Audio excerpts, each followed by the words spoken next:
should have saved those leftover dreams. Funny, but here's that rainy day. Here's that rainy day they told me about, and I laughed at the thought that it might turn out this way. Where is that worn out wish that I threw aside after it brought my lover near? Funny how love becomes a cold, rainy day. Funny, that rainy day is here.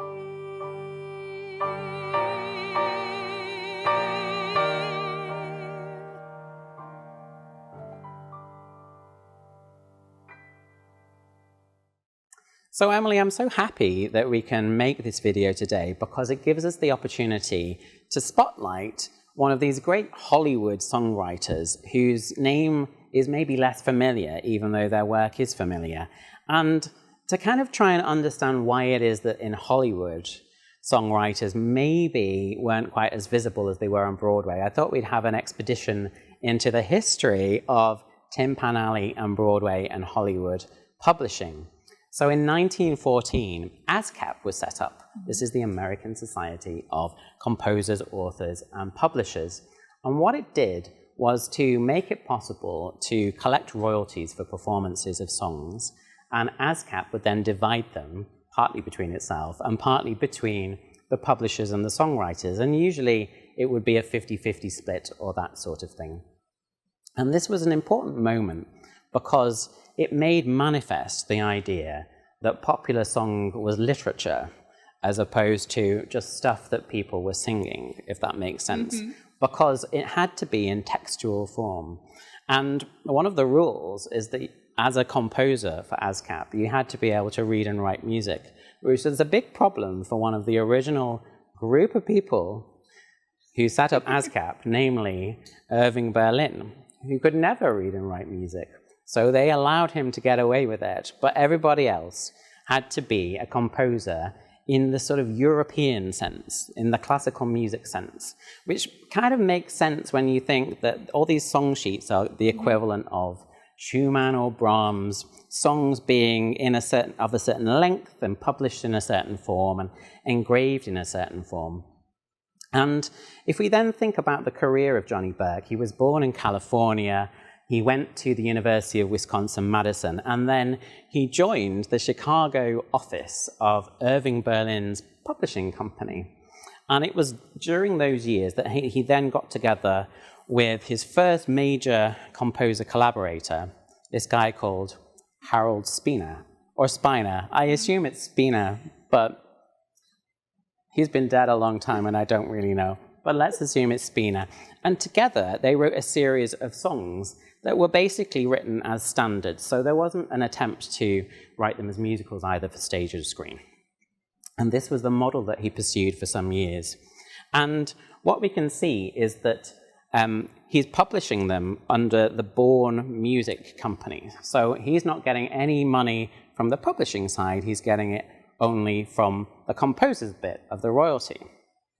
Well, so then his career takes off a bit and he moves to Hollywood and he starts working with other composers. Here we have this lovely piece of music by James Monaco, which was one of the other composers he worked with. But his main collaborator was a genius called Jimmy Van Heusen. And the majority of the items that we have on the table here and the majority of his hit songs were all written with Van Heusen. So because he'd gone to Hollywood, he was now operating under a different kind of system, because the way that it worked in Hollywood is that Hollywood studios would have their own publishing companies. Can you imagine why? So it meant that what they would often do is they would pay songwriters either a salary or a fee to write a song, and then they would take all the royalties and all the license money from all the performances of the songs, which became more significant as it went through the 20s and 30s when radio and Hollywood really took off, because it meant that there were more performances happening, more recordings happening, more screenings of films happening, songs would be used in more than one film, and therefore they could capitalize a lot. And this is why in those early days of the 30s, when Broadway shows were taken by Hollywood studios and turned into films, and we look at them today and think, what happened to all the songs and why are they by these people we've never heard of?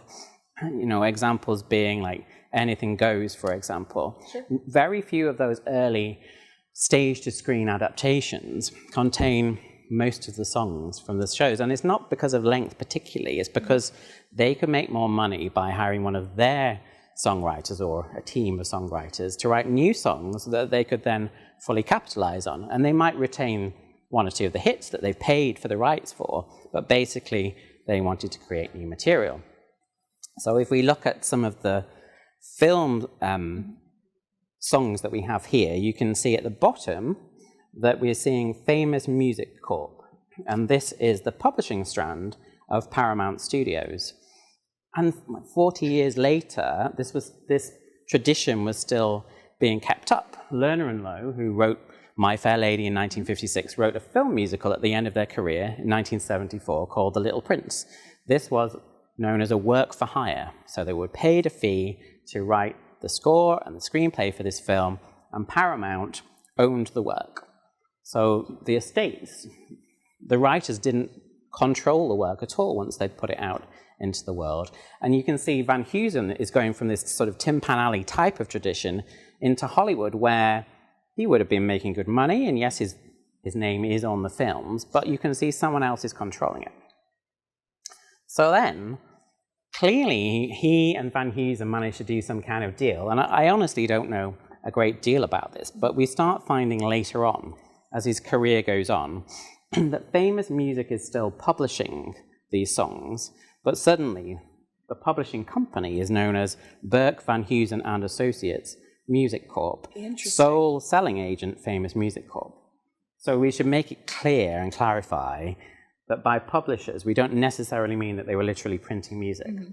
Because what composers and lyricists wanted to do was just to set up their own company so they could take the publishing half of the royalty as well as the writing half of the royalty, which was particularly important for people who worked with someone else. I.e., if you wrote both the words and the music to your song, like Cole Porter or Irving Berlin, you were already cashing in more than if you were working with a composer and you were a lyricist.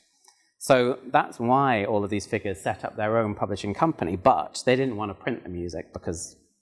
So they would pay, they would then license it to a major publisher, hence we have the sole selling agent. Interesting.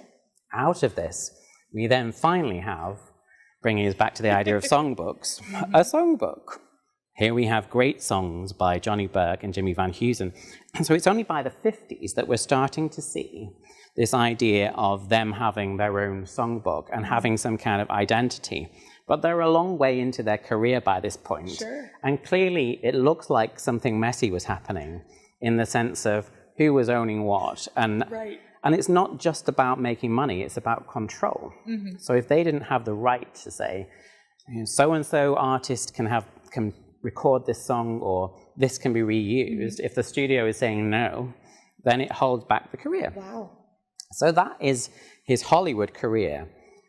We then move to a recent discovery that we made in the archives of a show called Nelly Bly. Can you tell us about Nelly Bly? It is a brand new discovery, musical. I know it is based on a real woman, Nelly Bly. Do you know anything about her? I don't. I know it is a fascinating story, but that is all I know. Well, there's two things that I know. And in the context of this, so she traveled the world in 73 days, beating the fictional Around the World in 80 Days by 7 days, but it was fictional, so I'm not sure how remarkable that was. But hey, this is an incredible thing to do. And the funny thing about that is, this musical that Van Heusen and Burke wrote appeared in 1946, the year after Cole Porter wrote an unsuccessful musical based on Around the World in 80 Days, called Around the World. So there were 2 shows, sadly both of them flops, that appeared on Broadway within 12 months or so, and they were both about people going around the world. The other thing about her that I understand is that she chose to be institutionalized. So she went into a mental institution as an investigative journalist in order to find out the truth of what was going on. So she put herself through that in order to be able to come out again and write about it. So she was clearly a formidable woman. Well, they decided to write a show about her. And by this point in their career, they have become the favorite songwriters of Bing Crosby. So we're very lucky to have this sheet music with Bing Crosby on the front. And he covered a couple of the songs from Nelly Bly and recorded them commercially in an attempt to make the show successful. Unfortunately, it wasn't, and I don't think most people have heard of this song. So Jilayne and I got together and made a little performance so that you can hear it. And here it is.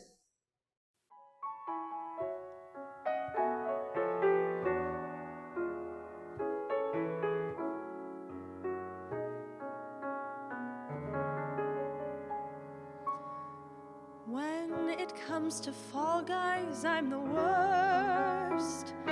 I'm so used to seeing bubbles burst. Every day with me is April 1st.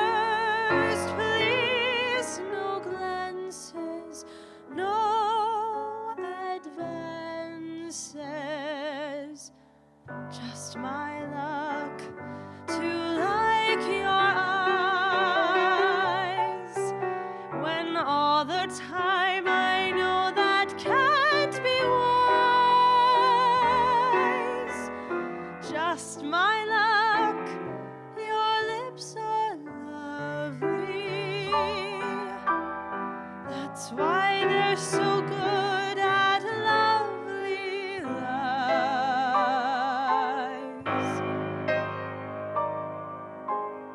Just your luck, you're fancy free. Too bad there's no one else around but me. Should we laugh and say it's just our luck? Or should we trust our luck and fall in love?